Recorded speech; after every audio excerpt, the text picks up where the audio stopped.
told you about 20 seconds. There you go. Yeah. You want to do the intro? You? Okay.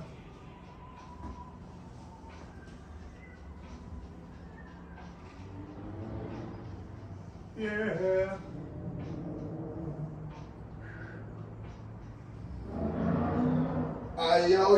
Yo! Welcome to Been Around the Block. I'm Chris Ross. Nemo.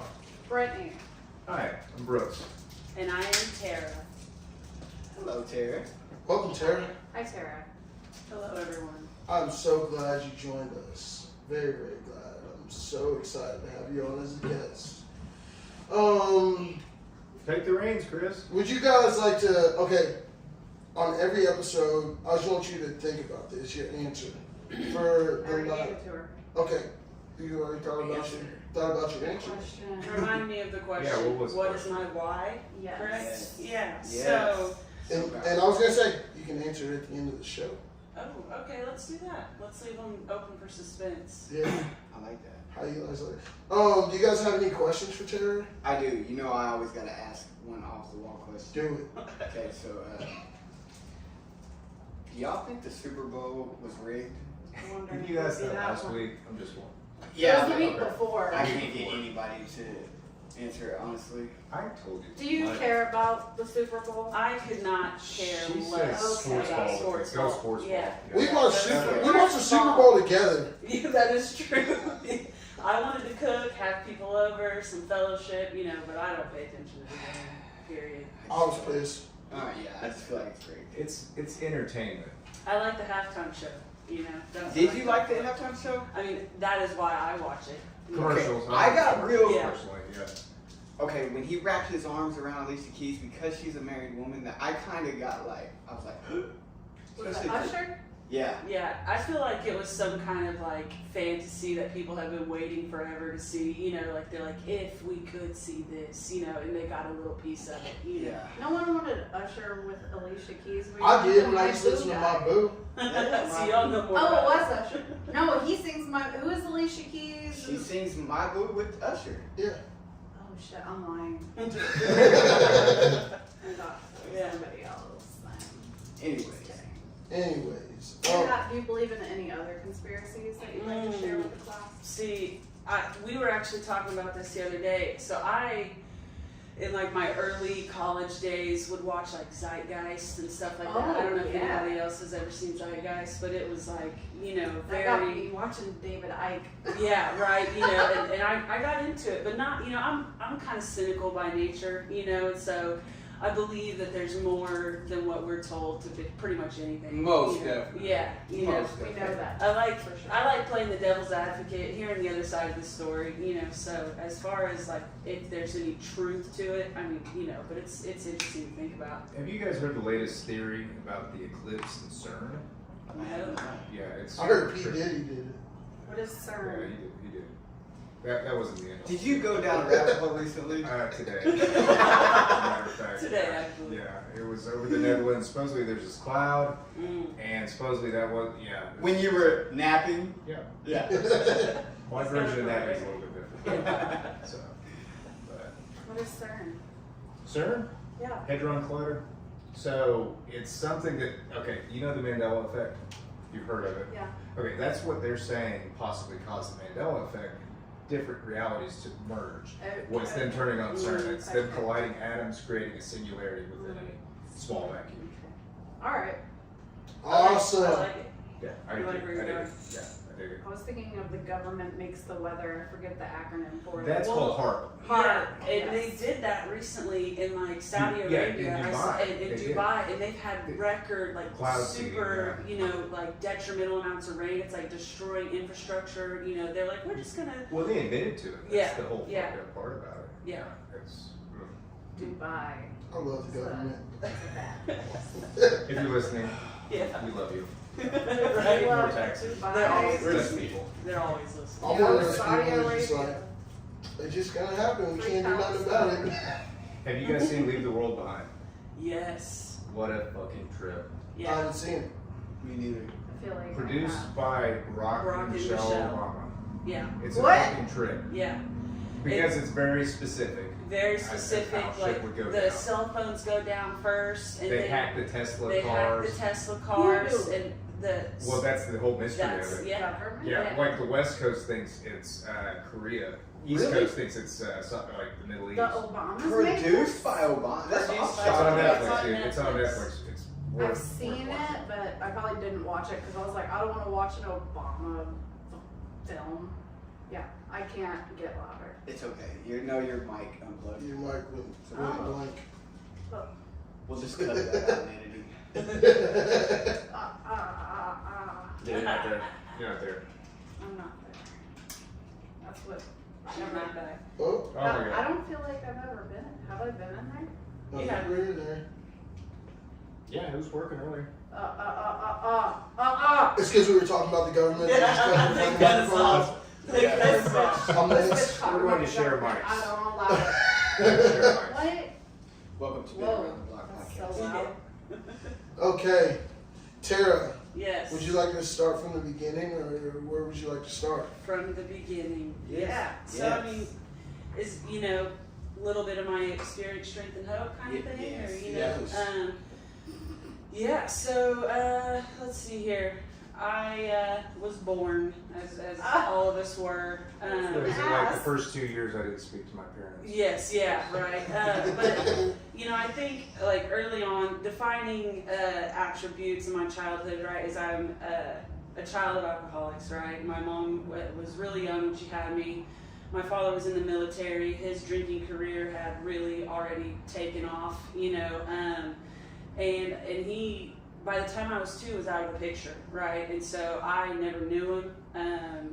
He could be here hanging out with us. Are you my dad, actually? And I wouldn't know, you know what I mean? And so he, and I feel like that left the absence left a mark, right? And it played out later on, and as I go into the story, I can tell a little bit more about it. But really, the early years, my mom, her addiction was already kind of taken off. She was addicted to methamphetamine, and she was a kid with a kid, and so there was a lot of like early childhood experiences that I think many of us share, that are not comfortable to talk about, and they, left an impact, right? And so I very early on was like trying to be the best kid that I could be, right? To minimize my mom's problems. Like early on, I just remember recognizing like my mom's got a lot of shit on her plate, you know what I mean? And so to try to be a good kid, and like there was times where like the lights weren't on, or I remember, we didn't have power, we didn't have heat, and we were eating like cans of baked beans that we heated up in the hot water from the sink, and we were eating them, me and I had a little brother, and he later ended up getting taken by his dad, right? And so, but I stayed, and so there was this feeling of like, who's gonna protect me, right? His dad took him, and I'm stuck in this situation. And so a lot of like, just things that like when you're 4 or 5, you shouldn't be, contemplating this kind of stuff, right? And so You remember this at I do, 45? yeah. I think my earliest memory, I was like 2 or 3. So my mom, like got with my brother's dad when I was like 2 or 3, and I have, early memories of like my little brother like bathing him in the bathtub, and I could like, I know from the math I could have only been like 2, 3, 3 years old. And when I have this vivid memory, and it was in Lawton, right? I have this memory of this apartment in Lawton where me and my mom and my brother lived for a while, and there was that's where like she'd be gone for a couple days at a time, and none of this is to make my mom sound bad, right? Like I know she was doing the best that she could at the time, and I don't have any kids, but I know had I had children during my addiction, I could have put them through the similar stuff, you know what I mean? So I don't, I've since done some work to get over, the feelings of ill will I used to have towards my mother, right? But yeah, I mean, really early childhood memories of like struggle, you know what I mean? Like the bill's not getting paid, they're not being food, they're not being, like a solid family unit around, and I think that as I've, sponsored women and been in the fellowship a little bit, you know, that there's like a lot of similar experiences that people share, you know, but that doesn't make it the defining attribute. You know, I think we come from all walks of life, right? But I've heard a lot of similar stories from women who have, you know, early childhood experiences that are difficult like that.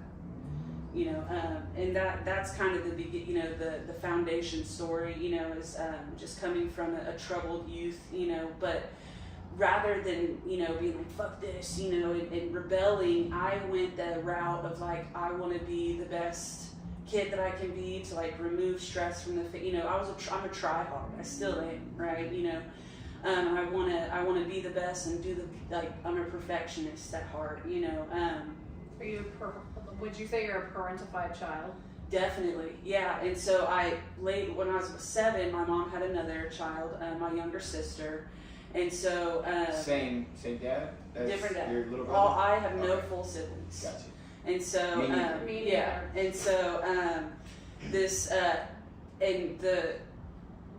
her dad, I don't want to say Tristan's her name. You know, she may listen to this, but her family's native, right? And so we were outside of Lawton in like Fort Sill Apache area. She's Fort Sill Apache tribe, and so they have like Indian land, and it is like the Wild West out there, dude. You know, like there was like chicken coops with meth labs in the back. You know, I was like 6 when I saw my first meth lab. You know, and so being out there and everybody's just going buck wild, and so that was, you know, I'm in 1st grade, and I have this memory of sitting down reading like y'all remember highlights or the like Richard stories with the little worm in the car, in the Apple car. I can't remember what they're called. But, you know, Richard Scarry's, whatever, you know, sitting down trying to read that, and like she had this schizophrenic uncle who's like climbing trees outside and, you know, talking about they're after him. I mean, it was just crazy. Was that like a meth psychosis thing? Or I think it's a mixture of mental health and like psychosis mixed, you know. And so like this deterred me from certain really crazy behavior in my later years, but my addiction still took its own form, you know what I mean? I avoided meth, all of my addiction. I've been offered it countless times, but I'm like, no. But if you offer me opiates or alcohol or Xanax, I'm like, you know. So, you know, but I'm like, meth, no, you know, no thanks. Too good for that. Too good, yeah, right. It does something in your brain where you're just like, not ever. It's not. Well, and I'm like an anxious person by nature, right? And I've taken ecstasy and Molly and all of that, you know, and just the feeling of it, like it makes me being so anxious, out of control.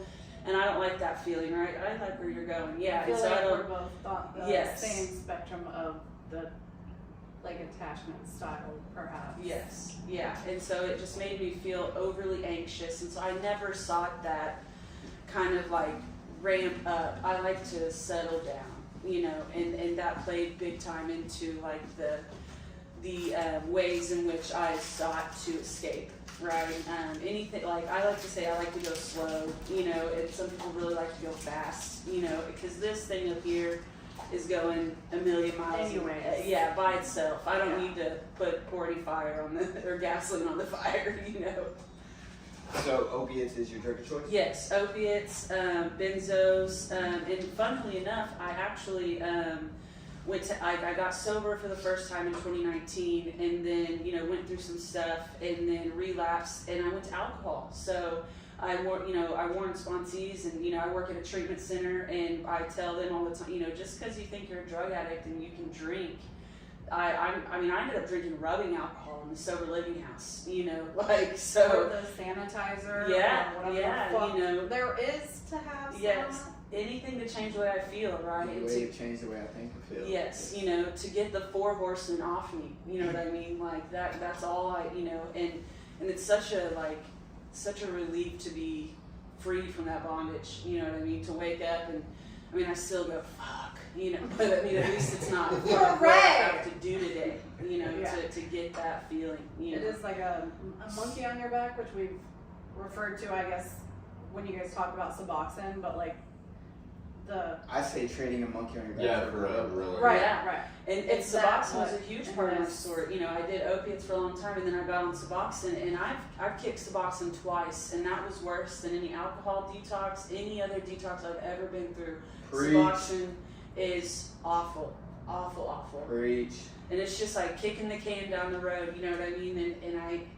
And without getting too, political about it or whatever. Get but political. I think that it's the same people that manufactured the drugs that people were addicted to are now pushing this, answer, Yeah. this cure, right? And we're just cash cows for big pharma, you know what I mean? In my opinion, right? And I feel like it's. I think your opinion is fact. Yeah, but DMH and stuff, they're pushing it and they're saying, well, in the tribal opioid response grants, all the money's like Yeah. pushing Suboxone, Oh, there's as the answer. billions we just got for Yeah. grants So, this yeah. year. How do you get introduced to opiates? So, all right. So I had probably taken a couple Lortabs or here and there, but I'd be remiss if I didn't mention. So when I was 20, right, I met this guy. His name was Jacob, and he made me feel seen. He made me feel loved. He made me feel like the fact that I like Pokemon and Zelda and Harry Potter, because I'm a nerd, you know what I mean? I'm a big nerd, and all these, he made me feel like that was, for the first time that I was okay, you know what I mean? And that I felt cool, he was one of us, he was like me, he was like us, he never got the chance of recovery. I was 20 years old, and on February 10th, 2020, I woke up and he had overdosed and died in the bed next to me, right? And he had been dead for hours by the time I woke up, right? And so, shortly after that, I worked at Buffalo Wild Wings, and this girl, her name was Rachel, she comes up to me and she's like, hey, do you want to split an 80? I didn't even know what 80 was, like an This is in Oxycontin. 2020? In 2010. I'm Oh, sorry, I okay. said 2020.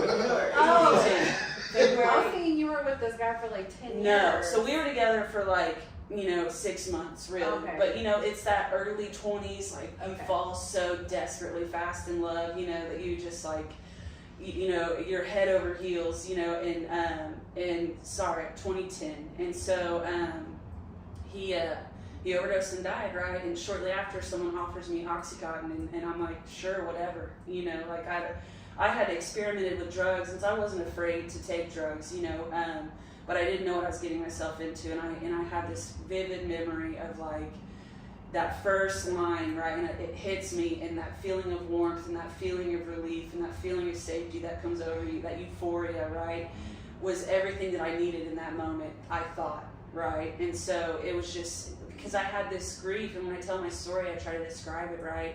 And if you've lost somebody before, like death is so final, and I couldn't say, please don't do that, or hey, let's, and so this grief was just so huge in my body that it didn't all fit, you know what I mean? Like it didn't all fit inside of my 20-year-old heart, and I didn't know what to do with it or how to cope, or, because I wasn't raised in a way that like we talk about how we feel or go see a counselor, or and everybody was worried about me. I knew they were, right?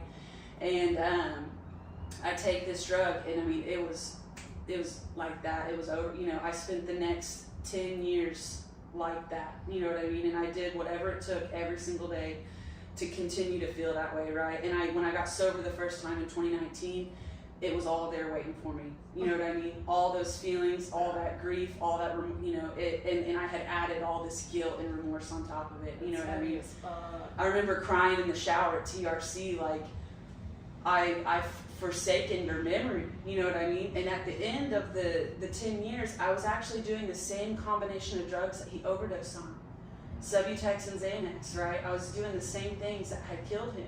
Like I had some kind of point to prove, you know what I mean? And I actually used to write a bunch of poetry, and I remember writing this poem that it was like, I chop up the little pieces of you, like as in the drugs, and I take them in, like to show you, the poem was powerful, but it's like I take these pieces of you and I chop them up and I ingest them to show that like I'm better than you, or that I can withstand something, that you couldn't, or that, you know, in your memory, like in memoriam of, you know, and it was so twisted at the end, you know, and I was just so lost, and I didn't know what to do with any of it, you know, and I still to this day, like I think back on it, and I was just a kid, you know what I mean? I was just lost, and I was, you know, essentially widowed at like 20, you know, and didn't have any kind of coping skills or mechanisms to get over it, you know what I mean?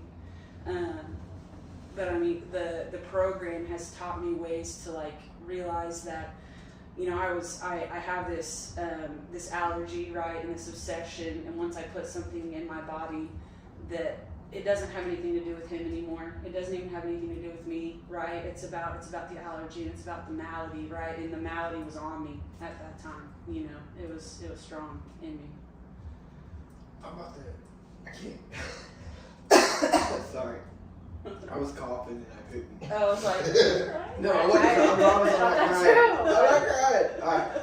You talking about them things we can't say words is really getting to them.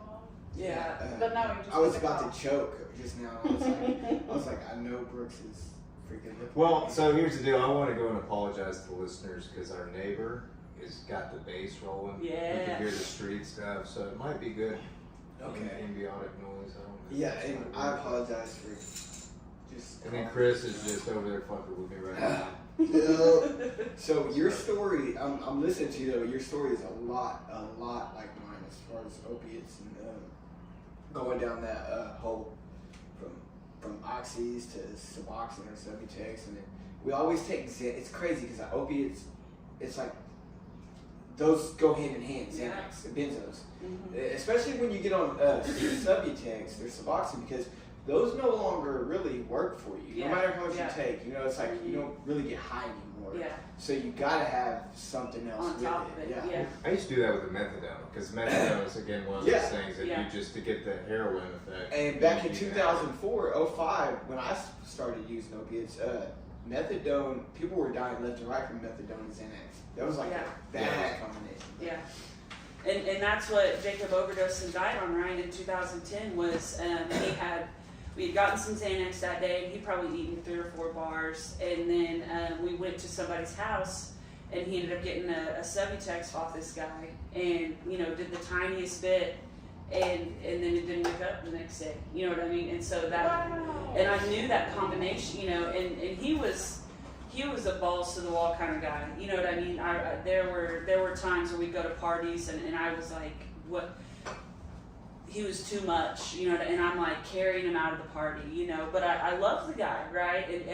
And I fully believe that if he hadn't have died, that I may be an Al-Anon today, you know, because there was, you know, it's just the kind of thing where like you love an alcoholic, right? And it taxes you, right? There is a repercussions to loving an alcoholic, you know, and Preach too. yeah, and so I later got my own experience and a little bit of payback, if I'm honest. You know, after I first got sober, I got with a guy who didn't stay sober, and I stayed sober for a little while, and he didn't, and ultimately that led me to relapse, right? But I got to experience some of what I had done to others, right? The money coming up missing, the lying, the steal, you know, just all of the things that I spent. Because I was in a 7-year relationship after Jacob died, and I put this guy through hell, you know. He was a good guy, you know. Was he one of us? No.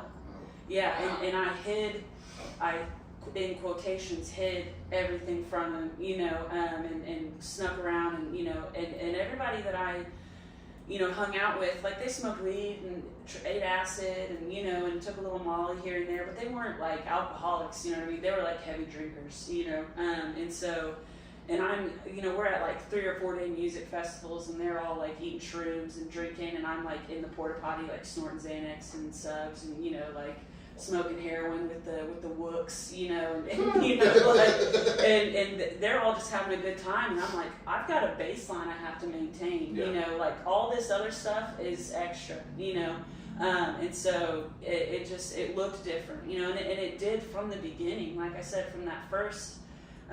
Sort of that first high, I never came down for 10 years, you know, and as soon as I started to get sick, I mean, I would do whatever it took to get more. So on your relapse, I only speaking from my own experience, was it complacency that got you? No. So I lived in Tulsa at the time, so when I first went to rehab, I went to 12 and 12. That's where I love 12 and 12. I went to 12 and 12. Yeah, and so I went to 12 and 12, and like there's another program that is big there, and I was part of a fellowship, but I wasn't all the way in, you know what I mean? Yeah. And I didn't participate, and I didn't get a sponsor, and I didn't. I was a part of that same fellowship that you were when I was in Tulsa. So and so, you know, because that just seems to be what is more common there, you know. And I know that other fellowships exist in that area, you know, but I was not swooped up by them, you know. And so, but I did not do anything that was encouraged or suggested. And I wouldn't say it was like complacency that took me back out. It was just a lack of effort, you know. And I was just white knuckling it and made this guy my higher power, you know. And my higher power stumbles and falls. Yep. And I'm like mad at him. And then it's like out of spite, you know. I'm not going to be like you. Did you feel like you were forced whenever you did it? No. I mean, so, you know, he would go out and get it, and I knew he was getting it. And one day I just said, pass me some. Pass me some. Mm-hmm. You know, I threw down on it, and I was like, you know, just like, I'm tired of fighting it. I'm tired of, you know, like, It's easier. It's easier this way. You know what I mean? And by that point, I wanted it. You know what I mean? And so. How long did you have sober at that time? About 6 months. You know.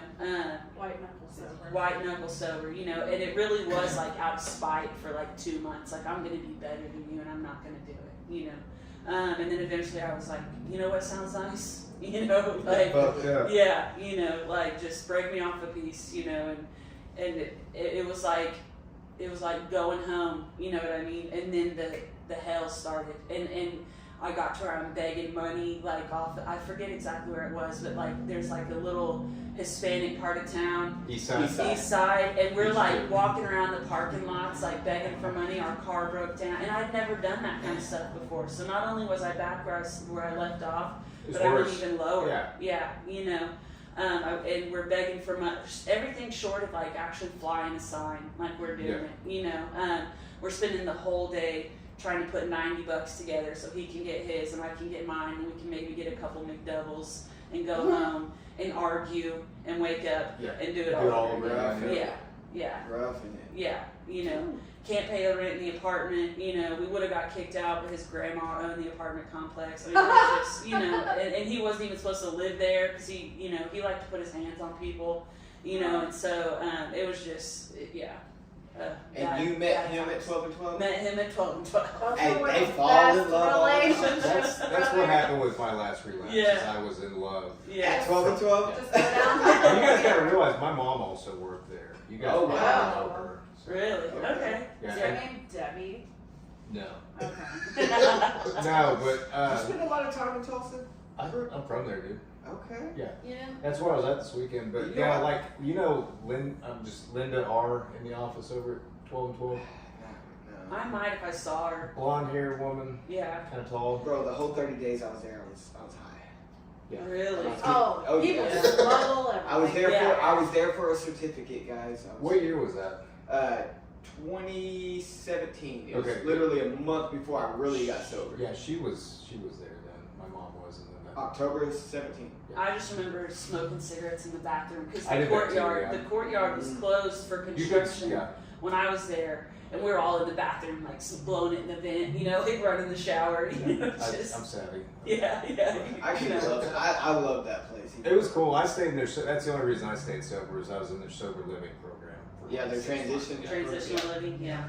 So, Excuse me, yeah. 12 and 12 was cool, you know. I mean, but I just wasn't ready, you know. And that's why by the second time I went to treatment, like I tell people, you know, I could have got sober in like a broom closet, you know. So you go on this run with this guy from 12 and 12, and like y'all are panhandling For 7 years. No, that was my previous relationship. Me and the guy from 12 and 12. How long were did this last? Like a year, maybe a year and a half. Okay. You know, and then it ended in December of 2020 after COVID. So I spent, and I ended up during COVID getting $10,000 in unemployment, and we burned it all up. Oh, I did that. Yeah. Yeah. I had 2 years. We smoked it all up, Oh, yeah. snorted it all up. You know, I mean, it was gone in like 2 months. So you guys are know. familiar with Tulsa, right? You know Comanche Park? Yes. Okay, yeah, I lived up there. Yeah. So I actually lived in Claremore. Okay. And That's there where I'm was from. this, the craziest part was in Tulsa, which I got high in Oklahoma City for 10 years and I never encountered this. In Tulsa, there was a gas station on the north side where you could go and get pills in the gas station. Up by Turley? I think so. Yeah, Yeah. Yeah. It's kinda Turley's, close to there. Yeah, and so, and you could, and I was like, this is great. You know, you kind of had to be like a speakeasy. Yeah, you know, you yeah. had to like know somebody who knew somebody, and they, you know, and so I go in with him a few times, and then I start going by myself. Yeah. Right. Because that's what I do. I hide how much I'm doing. I hide what I'm actually, you know, Yeah. like, and so you I got that start baseline going. you're trying to reach. Yes, yeah, got to maintain the baseline, Yeah. you know, especially to put up with him. Yeah. So, but yeah, Tulsa. But how that ended up ending was in December of 2020. Like I got tired of the getting blocked into the room physically and the yelling and the, you know, and he'd been gone for like 3 days, and I didn't care because I was relieved, right? Like Yeah. him not being home was easier than putting up with his ass, right? And Yeah. so I ended up calling my sister and I'm like, please come get me, dude. You know, like, and I'm begging her the whole time, and I'm like, I ran away. You know what I mean? Is It's this like, in Claremore? this is in Claremore. Yeah. Where at? It was like Two Oaks or Twin Oaks. Twin Oaks, Twin yeah, Oaks yeah, was Twin where Oaks. I lived, apartment 1. Yeah. There's like 3 different apartment complexes Yes, over there. yeah. I love That's it. over Yes, there, yeah. kind of close to downtown, right? It's like Right, 66. Like you. Right as yeah. you're coming into I've actually Claremore. done About work. That's, Yeah. that's right where we were at recently. Yeah. There's like a little Literally. Asian restaurant in front of Yeah. it, and and there's Buffalo right there. Yeah. They built a lot of stuff recently. There. Really? So did you hear? You know a town Foyle, 15 Yeah. minutes. Yeah. That's where I graduated high school. Wow. Yeah. It's a small Yeah. town. We used to go fishing out there. Yeah. But so I ended up like basically running away. You know, I pack all my stuff in one of my sister's friend's trucks, and I ended up coming to her house in December of 2020, and that's, you know, really where like the alcoholism part started, because I'm detoxing off of subs and Xanax again, Yes. right? And so it's like a 2-week long. I feel like my hip bones are falling out of my body, you know, and like every vertebrae in my back is like, you know, just like being twisted in opposite directions, you know, and I can't sleep, I can't eat, I can't, you know, and I'm just laying on the couch just like a zombie, just staring at Netflix, you know, like anything to like get me out of my head, you know, and my sister was drinking at the time, and so I just started drinking, you know, like to try to relieve. It was there to Help change the the It was feel. there Yeah. to relieve the detox, you know, and so I started drinking, and I just didn't stop, right, because it changes the way I feel, you know, and I just transitioned from one to the other, and you know, and like the alcoholic gene is strong, you know, and I can drink, you know, How much and were you drinking daily? like I can put down to 750 by myself in a day, you know. Hell That yeah. is Yeah. so a lot. Yeah, and then towards the end, I was drinking at least a 750 a day of 100 proof McCormick, like in a day, you know. It's real cheap. But my sister, That's it's a like rock $6, you know. Yeah. But my sister, after a couple months, she gets tired of what I, you know, because I'm stealing from her, you know, and just being a shitbag, you know. And she's like, you got to go back to sober living. And so she just like drops me off at a sober living house here in the city, and I just keep drinking. You know what I mean? Because that sober living house didn't have a whole lot of accountability at the time, and I ended up leaving there and going to another one, and I'm like sneaking dudes into the sober living house. I go to TRC a couple times to get the heat off my back. You know, Now is it still? What is it? 21 now? this is 2021 by Okay. this point, yeah. And so I ended up getting sober finally in June of 21. Okay. And so I went to TRC a couple times, and you know, at the end, like I said, I'm drinking rubbing alcohol in the sober living house, you know, because I can't get what I need. I'm walking to and from Del Rancho, like, and so in that 7 years, like on subs, like I managed to quote unquote maintain. I graduated college, right? So I went to college. I got a bachelor's in English from OU. because I'm a tryhard, right? Like, and I'm not a stupid person, you know. And so I went to college. I graduated college, and here I am. I'm 31 years old, and I am working at Del Rancho, right? Like pounding out chicken fried steaks, you know, living at the sober living house, just trying to make rent, drinking, rubbing alcohol at night, and don't eat, you know. And I'm just so. I mean, I would be doing this podcast and myself, I wanted to die. You know what I mean? And I think it, but I'm too scared to do anything about it, right? And I see no point in continuing. You know what I mean? I got no kids. My family won't talk to me. You know, nobody cares. I don't care anymore. You know, and I'm just so depressed. And depression and suicide run in my family. You know, and so it's something that like I'm in a bad spot. You know, and I was there for a couple of months, and finally.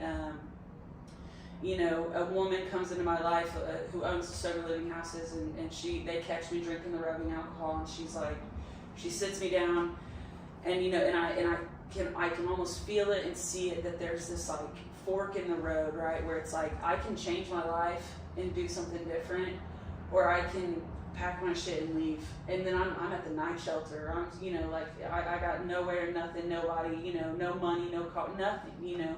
And I just remember I'm sitting on the porch, and I'm just like looking down at the like pavement, and I'm like, dude, I gotta, you know, and there's that fear, you know what I mean? That overwhelming fear of like, I don't know what to expect. I don't know how to do this. Can I do this, right? And it's huge, you know, but then on the other side is this like, this is what's waiting for you. You know what I mean? Like, and it's only gonna get worse from here, you know, if you don't change and you don't stop, and you know. And so the pain, like they say, overwhelmed my fear of change, right? And so I was like, I'll go back to treatment, right? And I went to Landmark in June of 21.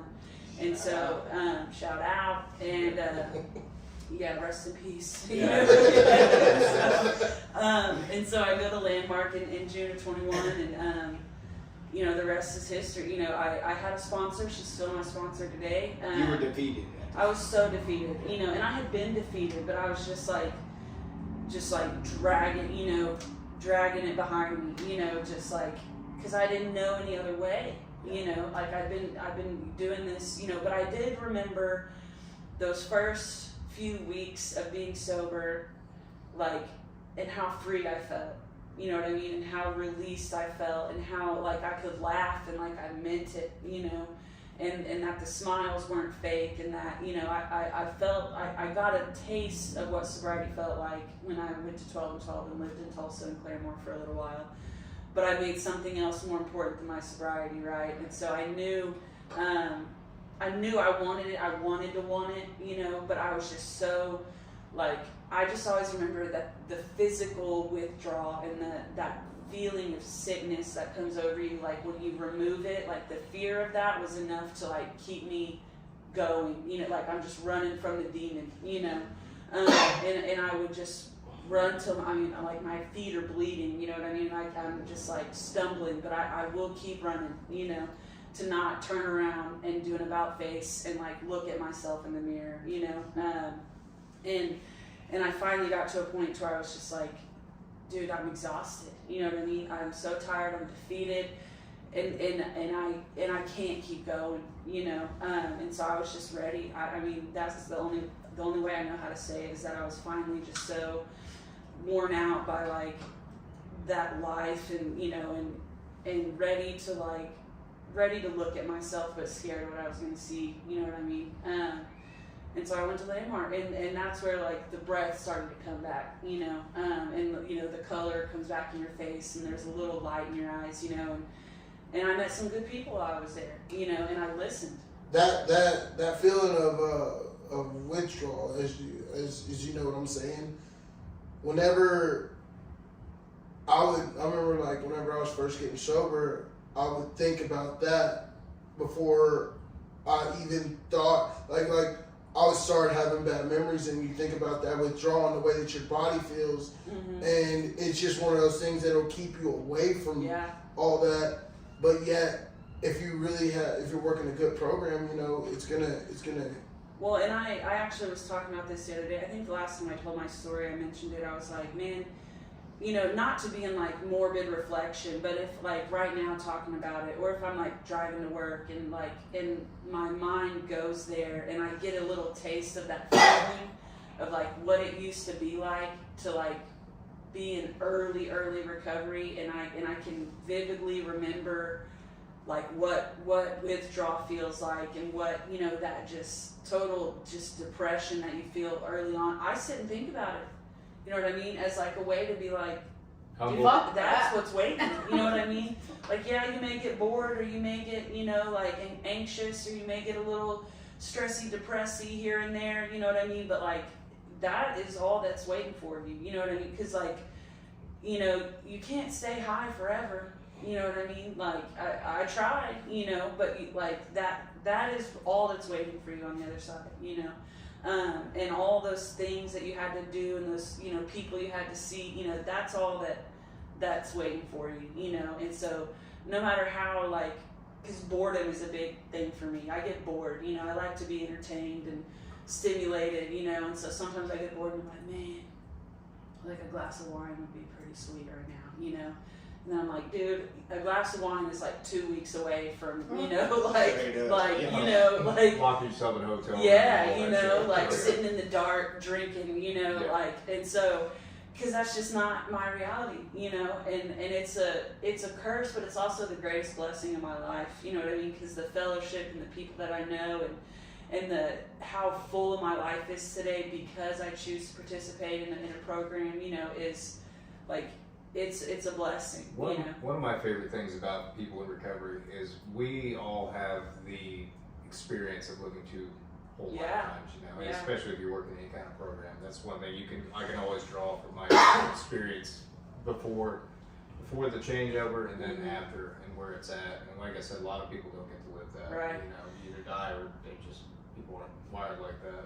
Yeah, it is like two lives, like two separate, you know, there's like my past, and it's crazy to think back on. It doesn't even feel like me, Yeah. you know what I mean? Mm. Like just something, you know, in June, on the 17th of June, I'll have 3 years, right? Yeah. And that does not feel, I mean, it feels like 10, 20 years ago, Yeah. you know what I Do mean? you Like- ever get lifetime people ago. that are like, I can't believe that you never do that. I Yeah, can never see yeah. Well, that's one of the biggest compliments That you get is. in recovery. Yeah. It's just Yeah. like, I just don't see you.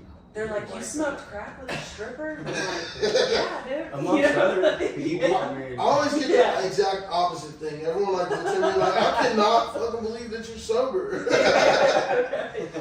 Yeah, I mean, I don't know. I guess it's because the space, or, you know, I don't And know. the bachelor's degree. Yeah, in the bachelor's maybe degree, helps. that they're like, you're lying, you know what I mean? Like, there's no way, you know.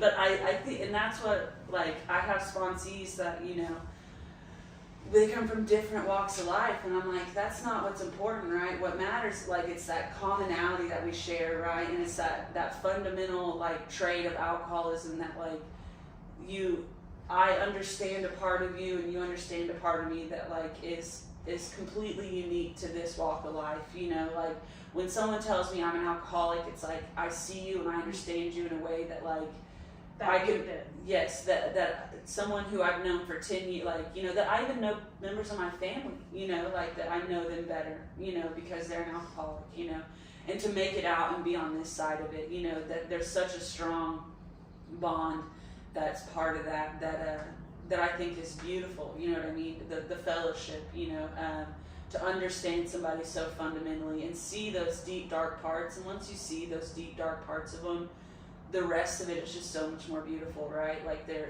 personality and their accomplishments and all that. You see, like, this is where you came from and this is what you are now. And I think it just makes it so much easier to, like, appreciate and encourage each other, you know, and just really recognize, you know, I'm proud of you, dude, you know, because, like, I know where you've been and I've been there too, right? And you just have that bond, you know. Did you ever reach out to try to have a relationship with your dad, or was that not a So he actually passed away when I was still in active addiction, and that's interesting that you bring that up because, like, here lately, I've found myself, like, wondering about him. You know what I mean? And like, I know my mom, and, like, my mom is sober now, and, you know, and she and we're just different kind of people, me and my mom, you know, and that's fine, you know. And so I find myself wondering, like, what was my dad like, you know, and these parts of me that must come from him, you know.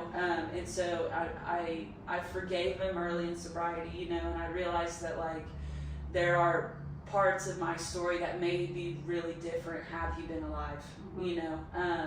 And my dad died when I was 5, and I don't remember those times, but like all the time I'm just like, there's so much, just like there could have been, but there's just not. So there's a lot of wondering. Yeah, a lot of wondering, and I find myself trying to, like, through prayer and like meditation, trying to like form some kind of a relationship with him, even though he's not here anymore, you know. And I have a good friend, like I recently went to a retreat, and like there was a workshop that it was like me and my earthly father, right? And I was like crazy. I was like, I'm gonna go to that, you know.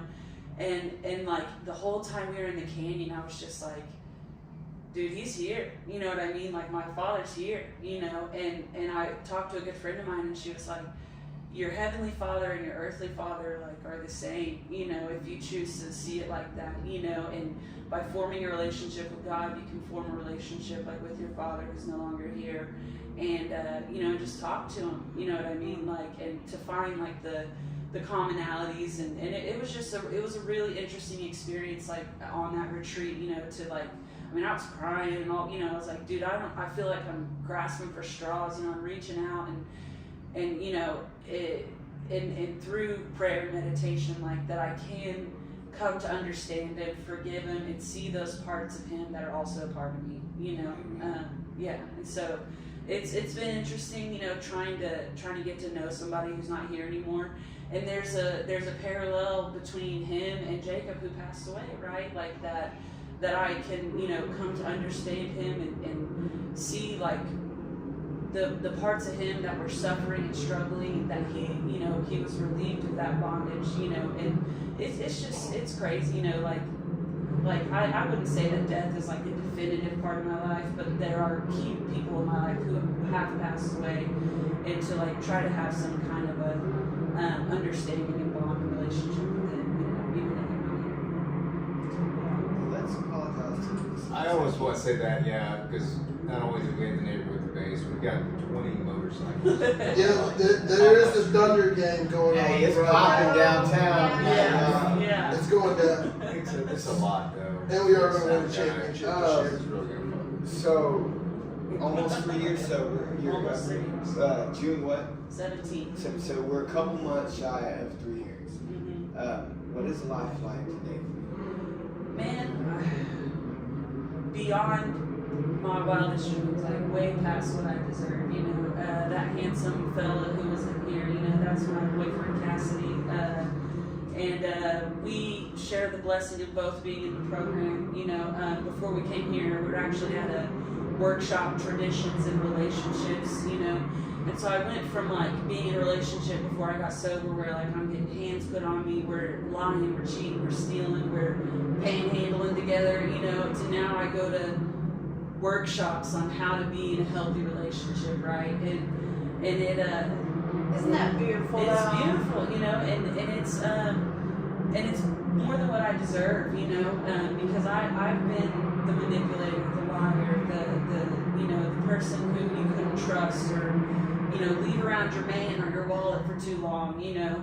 And so to be in a relationship where like we're both home every night, we cook dinner, you know. We were talking earlier about maybe we should eat dinner at the table like a family, you know, like who talks about that? You know, yeah, like adults, you know, and we have a nice home, you know. We don't own it quite yet, you know, but we talk about in the future owning a home, and he has a daughter who yeah, that's it. That's pretty That is insane. I feel like they're being assholes. They They're know doing it on we're fucking recording. purpose, just like that asshole Yeah. next door. They actually know we're recording a podcast. Yeah.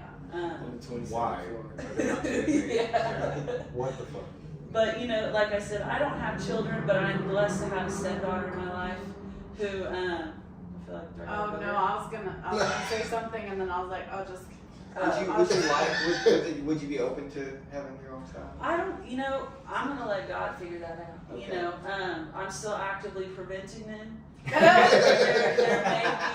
there may be a time where like, and I feel like coming from like a single parent household, it needs to be something that we're both like all in. And we're like, we both want this, But I have my stepdaughter, and she's going to be 10 soon, and I mean, I'm fulfilled. You know what I mean? Everything that I've ever wanted, like all of my motherly instincts are totally satisfied, and I get to watch her grow up and be there as much as she wants me to be there, and being a stepmom has been so rewarding, and then, she goes home during the week, and I feel like I get my time to be me and take care of her, and and be in a healthy relationship, and it's beautiful, dude. And I have a job where I work at a treatment center, and so I get to have an active role in people's early recovery, because I remember the people when I was in treatment, how I looked up to them, and like they're sober,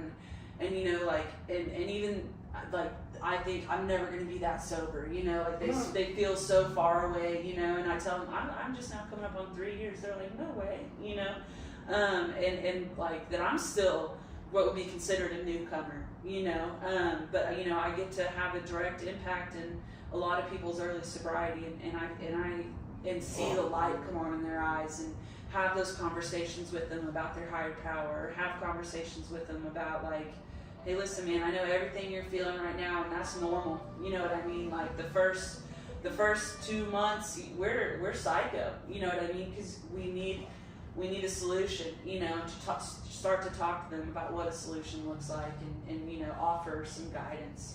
It took me 2 years in my sobriety for the lights to come on. Yeah. I mean, I'd like to think that I perked up pretty quick. And because I'm a reader, and I'm a learner, and I like to think of myself as like a lifelong student. I was super into like diving into the literature, and diving into like teach me more. And so but I mean, but I got my early sobriety, things got good really fast. And I'm pretty thankful for that, because I think if not, I would have gotten bored and been like, is this it? Is this, and so my higher power definitely knew what he was doing, where he was like, this, and this, and then you're just a shepherd, you're a steward of this. How well are you going to take care of it? You know what I mean? And to see like what I could do with it, and I try to take good care of it, all the blessings that I've been given, So what about the question? Do you remember the question? I don't. Are we almost done? Wow. Well, I have a personal question. Yeah. Well, I had two, but Personal. I mean, I don't know if it'd be comfortable. This is coming out of left field, but at the time, it seemed relevant. Yeah. Just for personal stuff. You gotta talk to the mic. You keep moving it, bro. Have you ever been pregnant? To my knowledge, no. Right. So I use intrauterine birth control, and so it's pretty like IUD, okay. Right? And so it's pretty effective, But no, to my knowledge, I've never been pregnant. I could be sterile, I don't know, Okay. That was just random. Earlier when you were talking about that. Is there I'm blanking right now. What's the longest you've been single? Good question. So about a year, right? So in my 20s, I was single for about a year, and that was so after the 7-year relationship, I was single for a while, and then I ended up going, I'm a chronic like monogamist, you know what I mean? And I think truthfully, that is a character defect, you know what I mean? That I don't do well alone, right? And I don't know if that has anything to do with like needing to take care of somebody, or needing to be taken care of. Codependency, Or like a childhood thing, the caretaking of your mom. Yeah. And I had someone at 12 and 12, they actually told me, they said, you're a compulsive caretaker. Right. And I remember the first time I heard that, it just like blew my mind, right? And I think that because I got into a relationship early in recovery this time, and they tell you not to do that, right? And it could have gone so horribly wrong, right? I mean, truthfully, and we tell each other that, right? Like that, it's like we got super lucky, you know, because we were both fresh in sobriety, and we were both ready to get sober, thankfully, right? And or else it would have just been a rerun of what I'd already done, you know. And so, but I don't, you know, higher power works in mysterious ways, and this has like been the most rewarding and easiest, most natural relationship I think that I've ever been in, you know. And throughout recovery, like we've both given each other space to like grow and learn and change and figure out who we are and support each other's sobriety. And we have separate home groups, and we do recovery different. That's and good. We create a life together, you know. And I think that we just got really Giving lucky. each other space Yes. probably gives you that. Yeah. When you, I guess other people would be like, you should probably take some time to be just by yourself, Yeah. so you can just be by yourself, just Mhm. kind of reflect on who you are as a person. And we you guys definitely do that with each other, Yeah. so. And then and the cool thing about it is after we do our like personal reflection, we come back and like check in, like, hey, this is how I'm feeling about myself and us and the world, and you know, like what do you think, you know. And there's some stuff that we just fundamentally don't agree on, and that's okay, you know what I mean, like, you know. And it's like, I love you as you are, you know, and I don't have to change that, you know, but the way that you treat me and the way you treat our daughter and the way that you treat your sobriety, like I admire and love all of those things, and that's what matters, you know. But yeah, single, not a super long time, you know, from the time I was like 16 and got my first boyfriend to now, like a year. That's crazy. Yeah. I wouldn't say it's uncommon though. I was just curious. Yeah. Android or iPhone? Android. Ooh. Android all the way till Yeah, I die. yeah. And we were talking, Yeah. remember us talking about that on Super Bowl Sunday? They were like bragging about their Androids. I was Yeah. like, I'm a Samsung. We're a Samsung family. That's how my wife's Android. Oh, because the women know better. Yeah. that's You what we just know let better. them believe. So we're gonna ask you a question. Yeah, you want to do that? So, what is your why? What is my why? You know, for how much of a compulsive caretaker I am and how much like happy you feel determines how I feel, and I've done a lot of work on that, you know. Like you tell me how to feel about me, you know.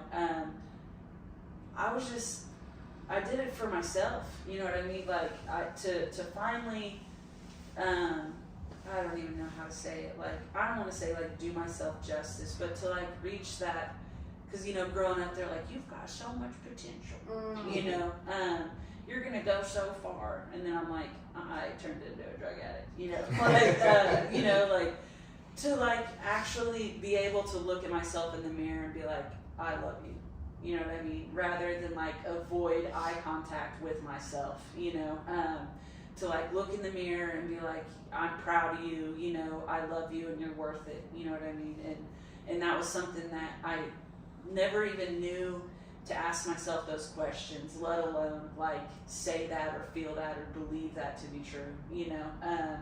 And those are things that sobriety has given me, you know, because when I was out there, like, you know, the most demeaning, degrading things, you know, were just everyday occurrences, you know what I mean? And it was just a necessary evil, a means to an end, and I'll just do what it takes, you know, and then I get to a point to where, like, not only does that not define me, but I accept that stuff, and I've grown past it, and those kind of experiences are the kind of stuff that I get to, those dark parts, I get to like shine a light of the spirit on it and be like, this is my testimony to like help another woman. You know what I mean? Because I get sponsees that they like don't want to tell me, you know, that they've done this or done that, and I'm like, dude, you know, Heard everything. I've heard it all. You know, I've either heard it or I've done it. Do you ever tell your sponsees about like some of the skits that you've ran? Oh yeah, yeah. like, and you almost kind of have to, you know, because Yeah. once they start like Have to really, They gotta trust you. yeah, you know, and I'm like, man, listen to this, you know, and I tell, you know, I open up to them, you know, and they're able to like feel a little more comfortable and feel like, okay, you know, she's not going to judge me or think less of me, you know, and I think that's why I hid and lied and was manipulating for so long, because I thought if I showed anybody my true self, that they wouldn't love me or want me, you know, because I have this fear of abandonment, you know what I mean? And the crazy part is that 7-year relationship I was talking about, I ended up abandoning him. I just walked out. He caught me getting high one too many times, and I was like, peace, you know, and I just walked out and left him. And so then I become the abandoner, you know what I mean, and I left a whole family behind, you know, like a whole, you know, I mean, what I consider my family at the time, you know, every friend I had, you know, in 7 years of my life, I just turned my back on it to get out, you know. Do you know what your attachment style is? No, I don't. I was gonna send you that quiz. I don't know which I did. Yeah, you should. You know, we actually, at the Traditions and Relationships workshop, we were talking about love languages. I've heard of attachment styles. I mean, I don't know what off the top of my head, what it would be, but it's just, that's the cool part of the program, is to like have these tools to like look at yourself and understand yourself, right? Because I never did, you know, I think I had this lack of understanding of like, who am I, you know, and what is my purpose and why am I here, you know, and that was a big dilemma I had with the God thing when I got here. There's a good friend of mine that's like, in the past, you know, you talk to me about God and I'm going to talk about your mom, you know, and that's like how I felt when I got here, you know, where I was like, dude, don't come at me with the God thing. I think I know who you're talking yeah, about. Yeah, you know, and so, you know, and that's how I felt. And then so like, and the program gave me this opportunity to like sit down and ask myself like, could I be wrong? You know, could I be wrong about that? Because you're a skeptic. Yeah, could I be? Yeah, you know, but could I be wrong about me? You became open-minded. Yeah, you know, and like, and then they're talking about willingness and honesty, and I'm like, honesty, you know, like, whoa, you know, never been honest, you know. Like, I ain't even honest with myself. Yeah, especially not myself, you know. And as a kid, I was like a compulsive liar because I don't want to be in trouble, right? And so, it's, you know, because I want to be easy, you know, the easy kid to take care of, right? And so, and that's planted this little seed of like, when you're looking, I'm going to be like the best, and when you're not looking, you know, it's like the people pleasing. Yes. Yeah, and so early, you know, super early on, my sponsor was like, you need to get this book, do this, you know, and boundaries. She called me out, you know, and it's like that icky, not really icky, but that kind of stuff where you're like embarrassed, you know, to like, I'm really like that, you know, like, I really have only been single a year of my life, you know, or like, yeah, you know, but it's true, you know, and so it's just those things where you're like, ooh, you know, that self-reflection where like some of it's really uncomfortable, you know. So when you looked at your character defects, were you just like, ew? Yeah, it was like, that ain't cute, that's not a good look, you know, that's, you know, and it made me feel, at first, you know, like, just kind of, I don't know, slimy, you know what I mean, like that that I sought such outside validation that I should be getting for internally, you know. And I'd be lying if I said that still wasn't like a struggle to some extent. You're a human person. Yeah, I am a human, and my sponsor says you'll never be more than human, you know. But like that whole ability to like look at myself and be like, you're okay, you know, you're okay just by, you know, all on your own. You know what I mean? You're enough, you're worth it, you're valid, you know, you're totally enough, you know.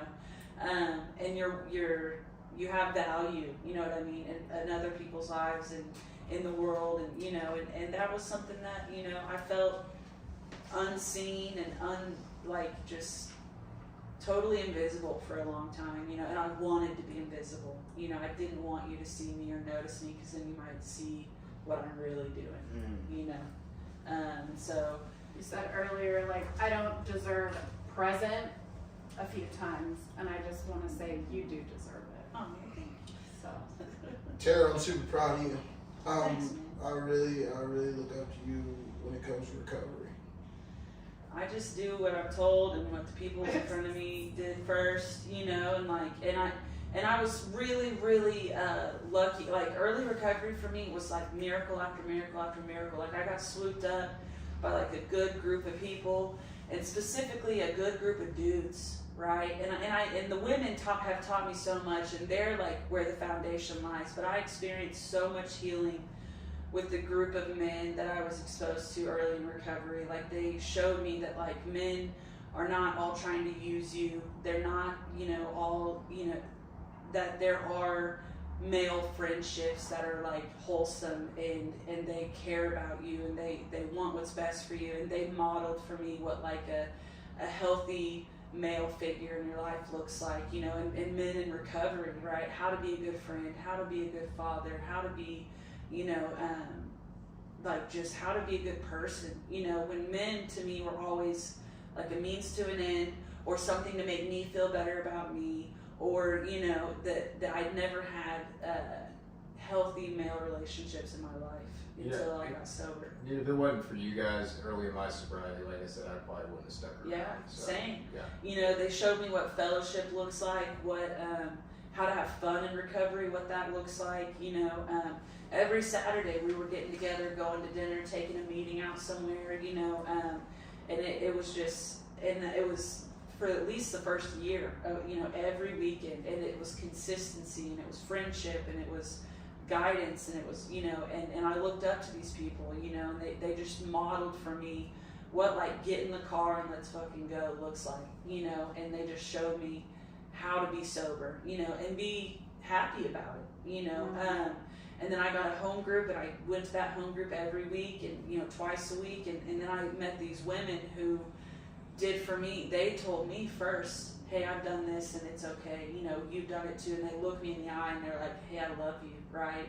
And I remember early on, it's like they're so far away from me, and I feel like I can never be like them. You know, they've got new shoes on and shiny hair and car keys, and like car keys were so far from my reality that like I didn't, you know, I didn't ever think it was gonna happen, you know. But they totally they modeled for me like what a healthy relationship with a woman looks like, you know. And I think that just sobriety has undone a lot of damage that either I did or was done to me like throughout my life, you know. And that's one of the biggest, you know, short of like staying sober, you know, it's like it's real recovery. It's real recovery, and like it's a new life, like Brooks was saying, you know, like not only do I like not get fucked up to passing out every night, but I live a life that's like worthwhile and happy and joyous and free, you know.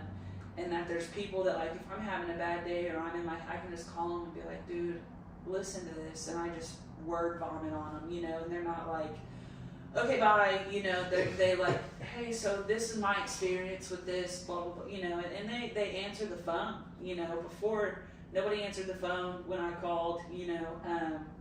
Or I wasn't calling, period, you know. So it's just, so what's my why? I can't even say, like, why not, you know, is more, you know, like my response, I guess, you know. Like I didn't, like I said, I wanted to die, dude, you know, and I've been given, through a little bit of hard work, but I've been given something so beautiful that I just get to take care of it, you know.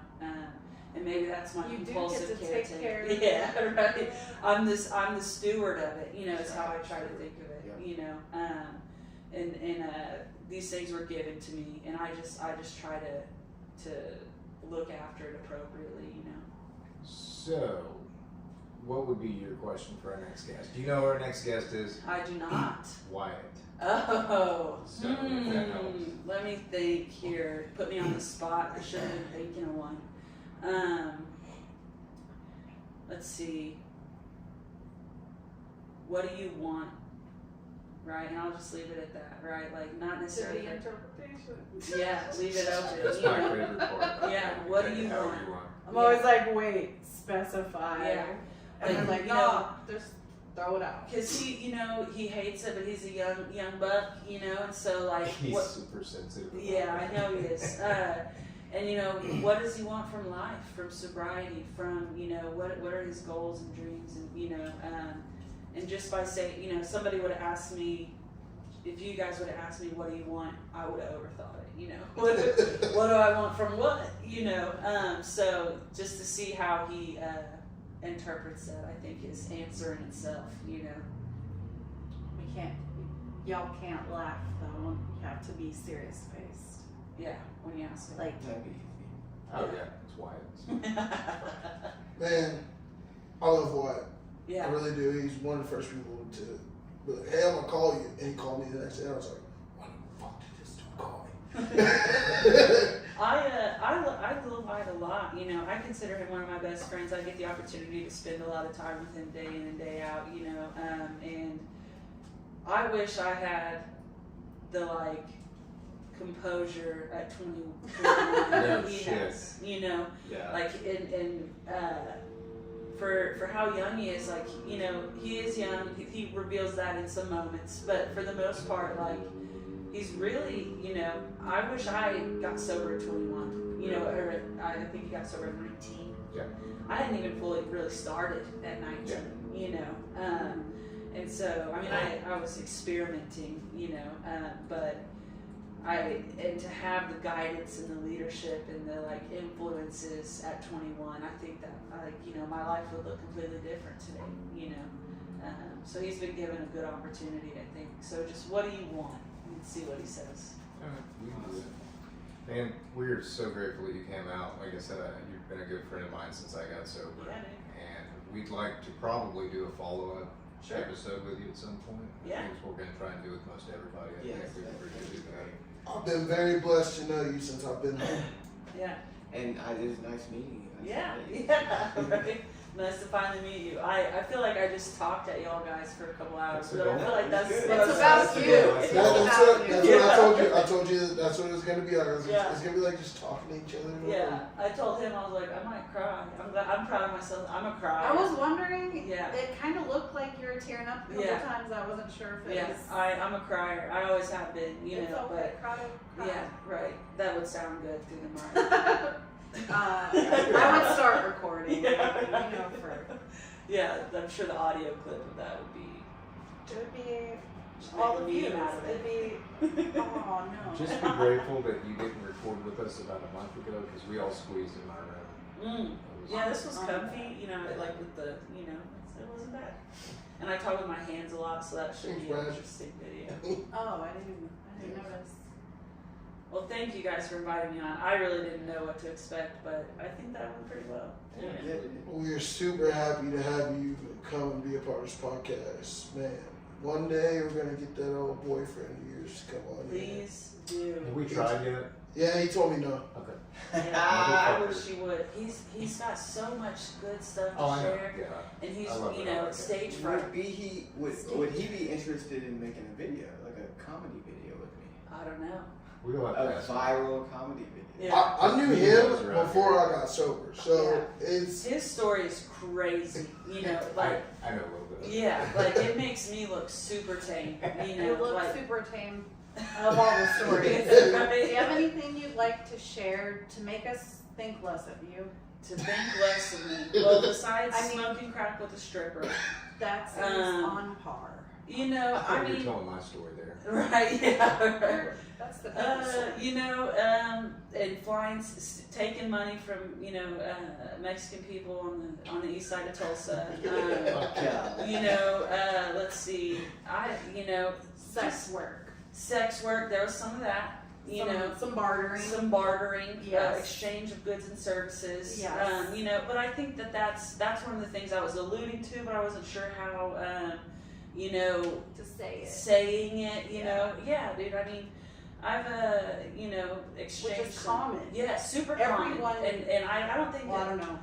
a lot of women in We do sobriety have that story. You know Yeah. what I mean? And that's one of the things that, like I was saying, like I tell my sponsees, like, yeah, I mean, I did a little bit of that for some stuff, you know. Like, I just feel, I feel like there's an audience, you know. But yeah, I've Yeah. sucked some dick before, you know. Like, and so, Just you casually know, put it yeah, there. just casually, you know, like, and doing what it takes, and that's what I was Yeah. getting at, you know, like, and I got, you know, I put myself in a compromising position at one point where like, I essentially, it was like, get raped or participate, you know, and so I chose to participate, but it like, and then I mean, I got a DUI like 8 on a Tuesday, you know, I don't know if anybody gets 8 p.m. DUIs on Tuesdays, but, you know, twice, yeah, and so. Oh, 8, I thought you meant 8 DUI, I was like, how does that? No, but, and so I, you know, I don't know if it's just this face or whatever, but I got in minimal trouble with the law, you know, and I was good at being sneaky, you know, but I mean, I think that my story is pretty common, and when I did my 5th step, that's what my sponsor said, like I had all this stuff that I was like, afraid that she was going to think less of me, she was like, it's pretty run of the mill. She was like, you know, not to minimize what you've been through. She was like, but I think a lot of us experience a lot of these things, you know. Yeah. And that kind of took some of the power away from it, really. That, you know, I was like, okay, I'm not some, you know, woman of the night who's beyond, you know, like, you know, saving, you know.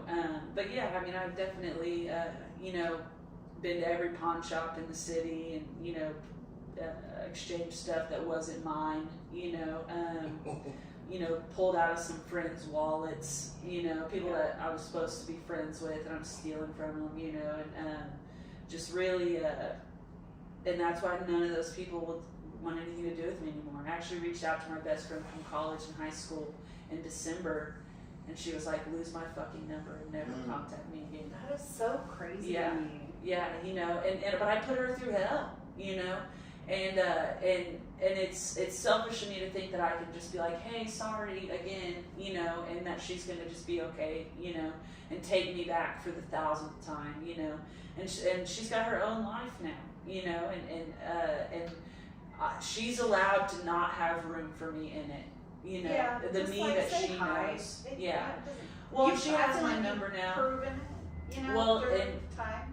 You know, and she was there through my first attempt at sobriety, and then, you know, I kind of burned the bridge one last time, and you know, and I think that, like we do to many people in our, you know, throughout our alcoholism, she was just tired of it, you know what I mean, and you know, I sent out the little olive branch, you know, and she has my number, and if the day ever comes where like she needs to reach out, I'll gladly be there, you know, but I have to respect her wishes to her boundaries, you know, that like the Tara that she knows is not a good person, right? And I wouldn't want her in my life either, you know. And so I'll just keep doing what I'm doing, and hopefully, you know, because we know the same people. She's almost like a family friend. So if the day comes, you know, I'll be here. But until then, I'm just gonna keep on trucking.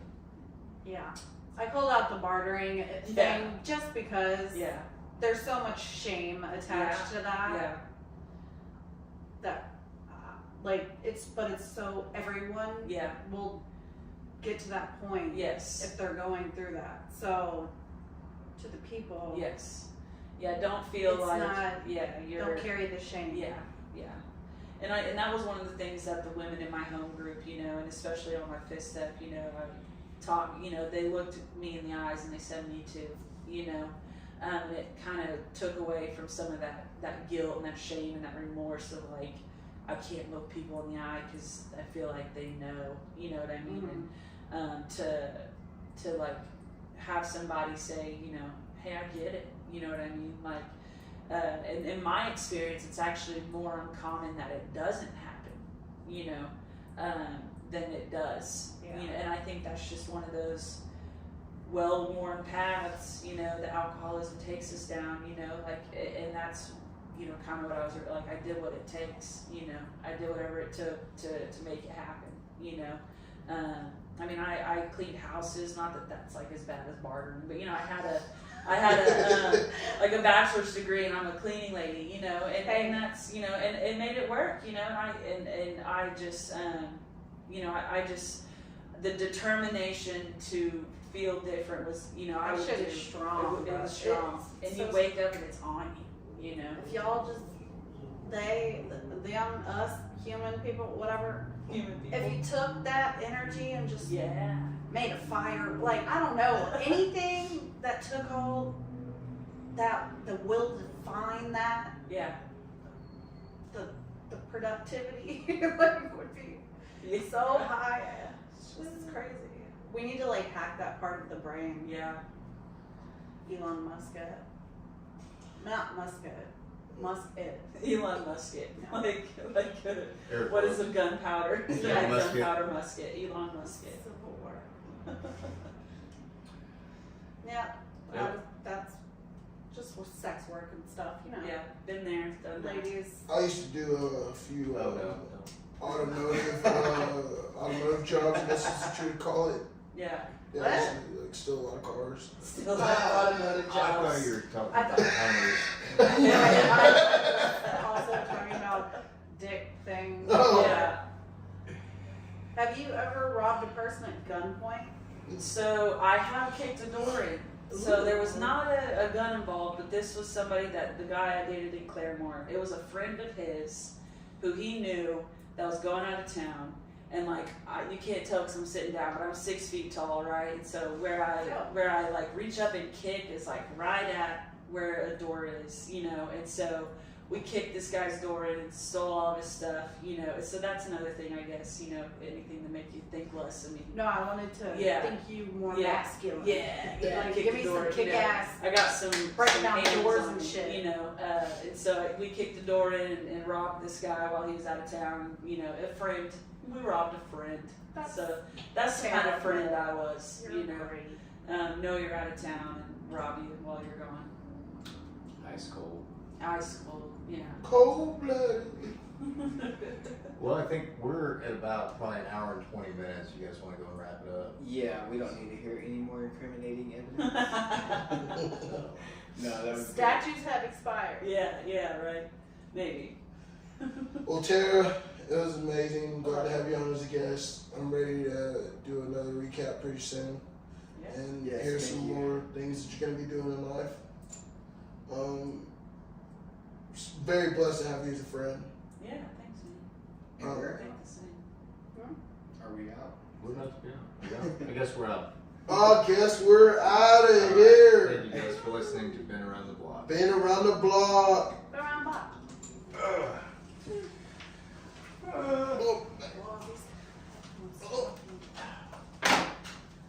Sorry, my boss was blowing me up that last 10 minutes.